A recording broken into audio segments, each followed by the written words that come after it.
आज आपण अशा विषयावर बोलणार आहोत जो जवळपास प्रत्येक घराशी संबंधित आहे। विषय आहे इंग्रजी माध्यमाच्या शाळांचे वाढते आकर्षण आणि जिल्हा परिषद शाळांकडे होणारे दुर्लक्ष। एक छोटासा प्रसंग पाहूया। गावातील एक शेतकरी बाप आपल्या मुलाचा हात धरून इंग्रजी माध्यमाच्या शाळेत जातो।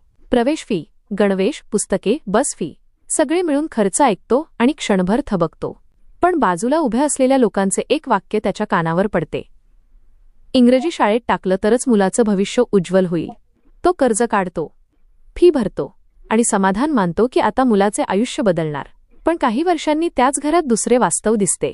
फी भरण्यासाठी कर्ज वाढलेले असते, शेतीचे उत्पन्न अनिश्चित असते आणि अखेर तोच पालक मुलाला परत जवळच्या मराठी किंवा जिल्हा परिषद शाळेत दाखल करतो। हा प्रसंग काल्पनिक नाही। ग्रामीण भागात अशा अनेक घटना घडताना दिसतात। खरा प्रश्न असा आहे की इंग्रजी माध्यम म्हणजेच गुणवत्तापूर्ण शिक्षण का? याचे उत्तर थोडे कडू आहे, पण वास्तव आहे नाही।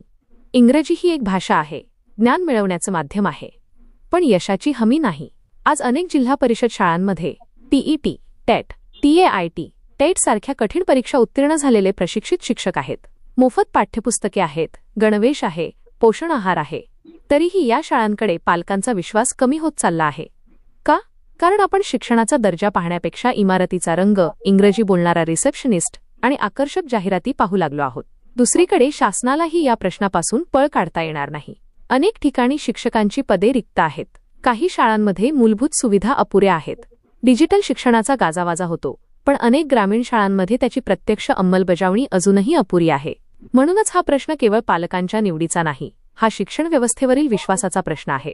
आपण स्वतःलाच एक प्रश्न विचारूया, जर जिल्हा परिषद शाळांमध्ये गुणवत्तापूर्ण शिक्षक आहेत, शिक्षण मोफत आहे आणि अनेक यशस्वी व्यक्ती याच शाळांतून घडल्या आहेत, तर मग पालकांना खासगी शाळांकडे धाव का घ्यावी लागते? उत्तर स्पष्ट आहे, शासन स्वतःच्या शाळांवर विश्वास निर्माण करण्यात कमी पडले आहे। आज गरज इंग्रजी माध्यमाला विरोध करण्याची नाही, इंग्रजी शिकायलाच हवे, ती काळाची गरज आहे। पण त्यासाठी पालक आर्थिकदृष्ट्या उद्ध्वस्त व्हावेत, सरकारी शाळा ओस पडाव्यात आणि शिक्षणाचे व्यापारीकरण व्हावे, हे कोणत्याही समाजासाठी हिताचे नाही। शेवटी एकच, शिक्षणाचे यश हे माध्यमावर नाही तर शिक्षक, विद्यार्थी, पालक आणि शिक्षण व्यवस्थेच्या एकत्रित प्रयत्नांवर अवलंबून असते। इंग्रजी शिका, आधुनिकतेचा स्वीकार करा, पण आपल्या जिल्हा परिषद शाळांकडे कमीपणाने पाहू नका। कारण अनेकदा मोठी स्वप्नेही महागड्या वर्गखोल्यांत नव्हे तर साध्या शाळांच्या बाकांवर बसूनच पूर्ण होत असतात।